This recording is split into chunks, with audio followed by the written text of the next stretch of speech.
बिहार में एनडीए में सीट बंटवारे को लेकर फॉर्मूला सामने आ रहा है, सीट बंटवारे वाला फॉर्मूला। और दो फॉर्मूले सामने आ रहे हैं, एक नहीं बल्कि दो फॉर्मूले बिहार से सामने आ रहे हैं। पहले फॉर्मूले के मुताबिक जेडीयू को 102 से 103 सीटें मिल सकती हैं और बीजेपी पहले फॉर्मूले के हिसाब से 101 से 102 सीटों पर चुनाव लड़ सकती है। वहीं अगर एलजेपी की बात की जाए तो चिराग पासवान की पार्टी को 25 से 28 सीटें मिल सकती हैं, मांझी की पार्टी 6 से 7 और उपेंद्र कुशवाहा की पार्टी को 4 से 5 सीट। ये तो रही बात पहले फॉर्मूले की। अब आ जाइए दूसरे फॉर्मूले पर। तो ये पहले फॉर्मूला आपने जान लिया, यहां पर बड़े भाई की भूमिका में जेडीयू, छोटे भाई की भूमिका में बीजेपी। हालांकि वो सीट का जो फर्क है वो मुश्किल से 1-2 सीट का फर्क। और दूसरा फॉर्मूला ये कि जेडीयू को 101, BJP 100 seat, LJP Chirag Paswan की पार्टी को 26 सीटें और 1 राज्यसभा की सीट, और हम और आरएलएम मतलब जीतन राम मांझी और उपेंद्र कुशवाहा दोनों की पार्टियों को 8-8 सीट मिल सकती है। अब बड़ी बात यह है कि ये जो दोनों फॉर्मूले एनडीए के सामने आए हैं, इन दोनों ही फॉर्मूले में वो बड़ा भाई छोटा भाई वाला फॉर्मूला सटीक बैठ रहा है जेडीयू और बीजेपी के बीच। आज बिहार विधानसभा चुनाव की तारीखों का ऐलान होना है। हमारे साथ जदयू के राष्ट्रीय कार्यकारी अध्यक्ष एवं सांसद संजय झा जी हैं। एनडीए कितना तैयार है, कितने सीट जीतने का लक्ष्य है? देखिए, एनडीए पूरी तरह तैयार है क्योंकि हम लोगों का ट्रैक रिकॉर्ड काम का इतना बड़ा है कि वही लेके लोगों के बीच में जाएंगे। आज पटना में मेट्रो का उद्घाटन हो रहा है, मुख्यमंत्री जी कर रहे हैं। और इसी पटना में 20 साल पहले अगर पटना स्टेशन पे उतरते तो 5 बजे शाम के बाद आप स्टेशन के बाहर नहीं जा सकते थे। लोग रात भर स्टेशन पे रहते थे, अगले दिन सुबह जाते थे। और इस मेट्रो से आप रात 10-11 बजे तक पटना में आप कहीं जा सकते हैं। ये साधारण बदलाव नहीं हुआ है बिहार में। तो हमको लगता है कि हम लोग का जो 5 साल का कामकाज है और ये डबल इंजन के सरकार का जो एक मदद प्रधानमंत्री जी के द्वारा बिहार को मिल रहा है, उसी को लेकर के हम लोग काम के आधार पर वोट मांगने की बात कर रहे हैं। दूसरी तरफ तेजस्वी कह रहे हैं कि कमाई, पढ़ाई, सिंचाई, दवाई वाली सरकार जो है बिहार को चाहिए। बिहार को ऐसी सरकार चाहिए जो रोजगार दे। तो अपने कार्यकाल का क्यों नहीं बताता है?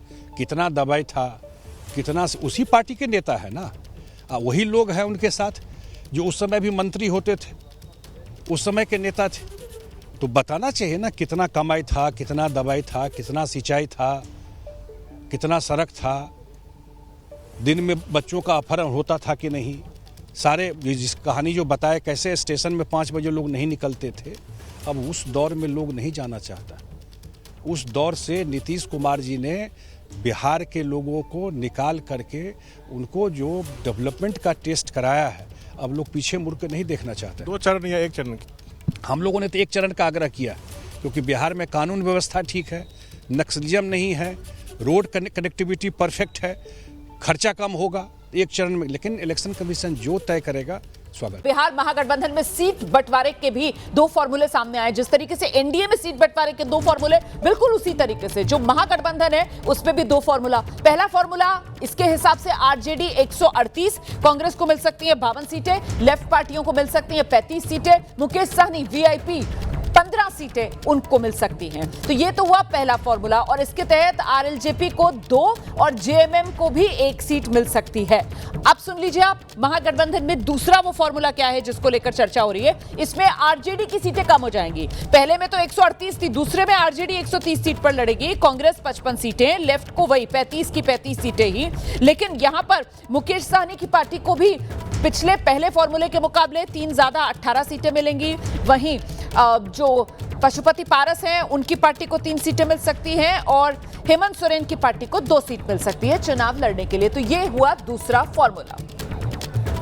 तो इस बीच कांग्रेस सांसद और बिहार कांग्रेस के पूर्व अध्यक्ष अखिलेश प्रसाद सिंह एबीपी न्यूज से उन्होंने बातचीत में कहा है, सीट बंटवारे को लेकर आज भी महागठबंधन के दलों के लोग बैठ रहे हैं और 1-2 दिन में सीट बंटवारा और चेहरे को लेकर ऐलान हो जाएगा, ये कांग्रेस की तरफ से कहा जा रहा है।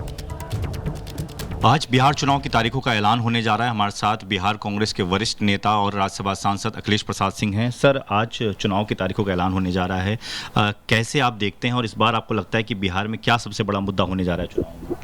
पलायन सबसे बड़ा मुद्दा है, बेरोजगारी सबसे बड़ा मुद्दा है, महंगाई सबसे बड़ा मुद्दा है, किसानों का दुर्दशा सबसे बड़ा मुद्दा है, इंडस्ट्रियलाइजेशन सबसे बड़ा मुद्दा है, चीनी मिल का नहीं लगना सबसे बड़ा मुद्दा है, सारी चीनी मिलें बंद हो रही हैं। ये सब इश्यूज हैं बिहार के। बाढ़ से छुटकारा दिलाना बड़ा मुद्दा है। एक तरफ सर तारीखों का आज ऐलान हो जाएगा, लेकिन अभी तक आपके गठबंधन में सीट शेयरिंग अभी तक नहीं हो पाई है। सीएम चेहरा कौन होगा, इसको लेकर भी लगातार सवाल उठ रहे हैं। इन सवालों का जवाब कब तक लोगों को मिल पाएगा? एनडीए का सीएम चेहरा कौन हुआ? वो कह रहे हैं नीतीश कुमार। किसने कहा? प्रधानमंत्री ने कभी कहा कि 2025 के चुनाव के बाद नीतीश जी मुख्यमंत्री होंगे? अमित शाह जी ने कभी कहा कि 2025 के चुनाव के बाद नीतीश जी होंगे? गलत बात मत फैलाइए। वहाँ ज़्यादा रायता फैला हुआ है। महागठबंधन में पहले भी प्रत्याशी थे तेजस्वी प्रसाद यादव, और अभी भी कोऑर्डिनेशन कमेटी के चेयरमैन हैं, तो इसमें कोई रॉकेट साइंस है? प्रॉब्लम एनडीए में ज़्यादा है। एनडीए के सीटों का बंटवारा हो गया। हम लोगों से जो सवाल पूछने आते हैं तो उधर से भी तो कभी कभी पूछिए, सत्ता पक्ष से। सर फिर भी कब तक आप तेजस्वी के बारे में कह रहे हैं, कब तक ऐलान होने की उम्मीद है? और सीट लोग बैठ रहे हैं यार, आज भी सभी दलों के लोग बैठ रहे हैं, हो जाएगा 1-2 दिन में।